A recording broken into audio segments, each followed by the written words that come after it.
जगह जहाँ से लोगों का कहते हैं कि यहाँ से जीवन समाप्त हो गया, लेकिन हम ये कहते हैं कि यहीं से जीवन की असली शुरुआत होती है। यहाँ आप मेरे पीछे देख सकते हैं पीछे स्वर्ग धाम लिखा हुआ है। लोग जहाँ स्वर्ग जाने के लिए पूरे जीवन भर अपने अच्छे कर्मों के लिए यत्न करते रहते हैं और स्वर्ग जाने का प्रयत्न करते रहते हैं। यही वो स्वर्ग धाम है जहाँ पे हम मौजूद हैं। वहाँ पीछे आप देख सकते हैं लिखा भी हुआ है स्वर्ग धाम।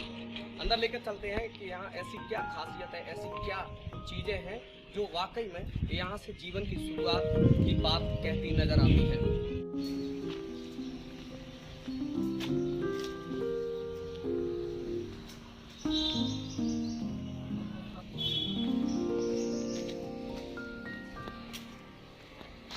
स्वर्ग धाम कहते हैं यहाँ अंतिम संस्कार प्रक्रिया को अंजाम दिया जाता है और यहाँ से इंसान ये कहता है कि हमारा जीवन समाप्त हो गया, लेकिन हम ये कहते हैं कि यहीं से असली जीवन की शुरुआत होती है। क्योंकि एक कहावत है कि मंजिल तो हमारी यही थी, मंजिल तो हमारी यही थी, सिर्फ आने में पूरा जीवन गुजर गया। यहाँ कुछ ऐसे शब्द लिखे हुए हैं जिनको पढ़ने के बाद आप ये कहेंगे कि वाकई में असली जीवन की शुरुआत हमारी यहीं से होती है। हम उन शब्दों की तरफ जाएंगे, उन शायरी की तरफ जाएंगे जहाँ पे लिखा हुआ है, ये लिखा हुआ है यहाँ पे, जब आया तू जगत में जग हंसा तू रोया, अब ऐसी करनी कर चलो तुम हंसो और जग रोए।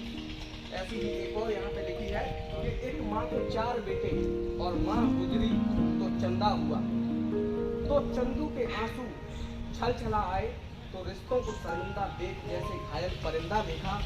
माँ ने सब बच्चों को पाला, माँ का उसे चंदा देखा, कृपया अपने जीवन में ऐसा अवसर न आने दें। ऐसी तमाम शायरी और ऐसी तमाम बेहद गहरी बातों को यहाँ पे समझा गया है, यहाँ पे लिखा गया है। मृत्यु भोज का बहिष्कार का संदेश दिया गया है और तमाम ऐसे संदेश यहाँ पर लिखे हैं जो संदेश वाकई में अपनी जीवन की शुरुआत को कहते नजर आते हैं। लोग ये कहते हैं कि यहाँ से जीवन समाप्त हो जाता है, लेकिन हम ये कहते हैं कि वाकई में असली जीवन की शुरुआत यहीं से होती है। जीवन हमेशा कष्टदायी होता है, लेकिन सुखमय जीवन की शुरुआत यहीं से होती है। यहाँ स्वर्ग धाम लिखा हुआ है, ये स्वर्ग धाम है। अब हम आपको एक ऐसी शख्सियत से मिलवाएंगे कि आखिरकार इन सब का वर्णन यहाँ पे जो लिखा हुआ है, इन सब शब्दों को एक माला में पुरोने वाला शख्स कौन है, वो शख्सियत कौन है जिसने इन समुद्रों से भी गहरे शब्दों को इन दीवारों पर सजाया है। ऐसी शख्सियत से हम आपको मिलवाएंगे और उससे आपकी बात भी कराएंगे, उस चेहरे को आपके सामने लेकर आएंगे जिसको देखकर आप भी ये कहने पे मजबूर होंगे कि वाकई में ये लिखा हुआ एक एक शब्द समुद्र से भी गहरा है। जिस शख्सियत के बारे में हम बात कर रहे थे, जिस शख्सियत को मिलाने की हम बात कह रहे थे, वो शख्सियत हमारे पीछे है। जिन शब्दों को एक माला में संजोया है, दीवार पर लगाया है, वह शख्सियत अपने लिखे हुए शब्दों को साफ करती दिखाई दे रही है। हम यहाँ मौजूद हैं, इनसे हम बात करेंगे कि आखिर इनके मन में ऐसा विचार क्यों आया और इन्होंने इन शब्दों का प्रयोग क्यों किया। तो ये हमारे साथ मौजूद है और हम इनसे बात करेंगे। सबसे पहले आप अपने बारे में बताइए कि आपका नाम क्या है, आप कौन हैं, कहाँ से हैं। सबसे पहले आप अपने बारे में बताइए। मेरा नाम है चंद्रप्रकाश चंद, मैं करौड़ पे रहते मुखिया वाली गली। और इसको दिखाने की मेरी प्रेरणा ये मिली, एक बार फैसलाबाद से हम आ रहे थे तो एक एक्सीडेंट हो गया, तो वहाँ पे लोगों ने उसकी मदद की, उसमें हम भी शामिल हो गए। तो वह दर्द उठा कि संसार में है नहीं, आप मुझे से जुड़े आप उसका ऐसा काम करें जो समाज के लिए अच्छा हो। चलिए, लोग मंदिर न जाएँ, मंदिर में लोग जाते हैं, पूजा अर्चना करते हैं, लेकिन वहाँ भी एक खिलाई नहीं चलती है। यहाँ पर कुछ नहीं है, यहाँ पे जो है असलियत यही मिलेगी, ये मेरा उद्देश्य है। आपने यहाँ पे कई लिखे हैं, मृत्यु भोज का बहिष्कार के लिए भी लिखा है, उसमें लिखा है जहाँ उड़ा सिंदूर मांगता है, इस तरीके के तमाम ऐसे शब्द लिखे हैं जो वाकई में जिनकी गहराई को अगर नापा जाए तो वो शब्द समुद्रों से भी ज़्यादा गहरे होंगे। ये शब्द आपके पास आपके जीवन में कहाँ से? मेरे मन में ये भाव इसलिए आया क्योंकि पाँव जो मखमली मोजों से निकले न हो कभी, पाँव जो मखमली मोजों से निकले ना हो कभी, विवाही का मर्म बताना है नहीं अच्छा। अश्क बेदर्द महफिल में आंसू बहाना है नहीं अच्छा। ये दर्द वहाँ से निकला।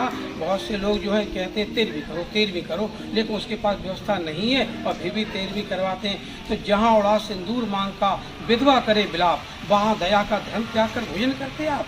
ऐसा कार्य जहाँ होता हो बे आंगन हो मेरा, जिस वेग में तड़प रही रहा बेटा तू मेरा। तो स्वच्छ भाव से सभी बंधुओं मिलकर को विचार, मृत भाव का करो वैसा मिलकर सब परिवार। वहाँ पे आंसू गिर रहे, माता बहना रो रही और वहाँ लोग भोजन कर रहे हैं। ऐसा भोजन अच्छा नहीं लगता है। आपने यहाँ पे और भी शब्द लिखे हैं जिसमें ये लिखा है, जीवित पिता को न दे सके नीर, और तमाम तरीके के ऐसे दोहों को आपने संयोजा है। यहाँ पे शमशान घाट पे आपने दीवारों पे ये लिखा है। तो इसको लिखने पे आप क्या संदेश देना चाहते थे? आप मन में क्या विचार आया कि हमको ऐसा करना चाहिए? तमाम लोग हैं ऐसे जो साहित्यकार हैं और भी तमाम हैं, लेकिन उनके मन में कभी ऐसा विचार नहीं आया यहाँ शमशान घाट पे।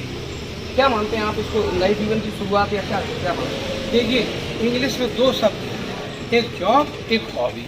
तो लोग हॉबी नहीं रखते, जॉब रखते। जहाँ 4 पैसा पैदा हुआ वहाँ अपना बहापा झापा दिखाते हैं, और जहाँ पर कुछ मिलने को नहीं होता तहाँ पर कुछ करते नहीं हैं। तो यहाँ पे हॉबी है, जॉब नहीं है। कोई पैसा पैदा हो, कुछ हमें विधायक सांसद दे दें, ऐसा कुछ नहीं। मैं अपना जो कमाते हैं उसमें सब कुछ इसमें लगाते हैं। लोग इससे प्रेरणा लें कि भविष्य में एक कैसा जीवन होना चाहिए। मैंने ये लिखा है, जियत पिता तो दंगम दंगा और मरे पिता को ले चलो गंगा। जियत पिता ने पूछी बात और मरे पिता की बात, मतलब माता पिता की सेवा बचपन में करें और मरने के बाद कुछ नहीं, फिर तो मिट्टी रह जाती है। तो जीवित में जो काम होना चाहिए उसको करना चाहिए। हम प्रेरणा इसी उद्देश्य से देते हैं कि समाज में कुछ अच्छा कर सके आए। जब आया तू जगत में जग हंसे तू रोए, अब ऐसे ही करनी कर चलो तुम हंसो जग रोए। हंसते हो जाए, समझे, कुछ दिखा के रोए, कुछ छुपा के रोए, हमें रुलाने वाले हमें रुला के रोए। मरने का मजा तो तब यारो जब मेरी अर्थी दुश्मन भी आकर रोए। दुश्मन भी कहे कि ये इंसान बढ़िया था, इन्होंने हमारी टेंशन हो जाती, मतलब हो जाते, लेकिन इंसान बढ़िया है। ऐसा काम करो समाज में विरोध भी थोड़ा जय जयकार करें। मेरा उद्देश्य ये है। आपने यहाँ पे और भी जगह है, मंदिर है और मस्जिद है और तमाम तरीके के ऐसे धार्मिक स्थल हैं, आपने इसी स्थान को क्यों चुना? ये स्थान इसलिए चुना कि यहाँ पे शांति रहती है और मृत्यु का अंतिम सत्य है ये। जैसे लोग कहते हैं कि ये सत्य है, ये सत्य है, लेकिन नहीं, राम नाम सत्य ये सब झूठ है, राम नाम सत्य ये सब झूठ है, ये कहना चाहते। असली बात यही है कि यहीं पे जो कुछ है, आखिरी बात है ये। तो सुख और दुख जो है यहीं पे रह जाता है, अच्छाई बुराई सब यहीं छूट जाती है।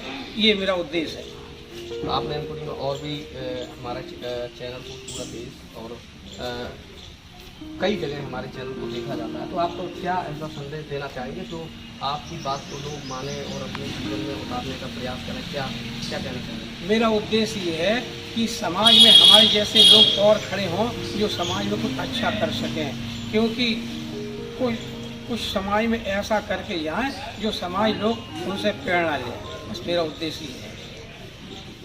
तो ये थे चंद्र प्रकाश चंद्र, जो कि एक समाज सेवी हैं और अपने परिवार का भरण पोषण करते हैं और फेरी लगाकर, कपड़े की फेरी लगाकर अपना जीवन यापन करते हैं। इन्होंने बहुत अच्छे शब्दों को यहाँ पे लिखा है, बहुत अच्छी बातों को यहाँ पे लिखा है। अगर इंसान अपने जीवन में उतारना चाहे तो बहुत अच्छी चीज़ें लिखी हैं। 2 शब्द मैं भी कहना चाहूँगा कि हम सारा जीवन कमाते हैं, हम सारा जीवन इसमें लगा देते हैं कि हमने ये कमाया, वो कमाया, ये कमाया, लेकिन असली कमाई वो है, असली कमाई हमारे जनाजे के पीछे चलने वाली भीड़ बताती है।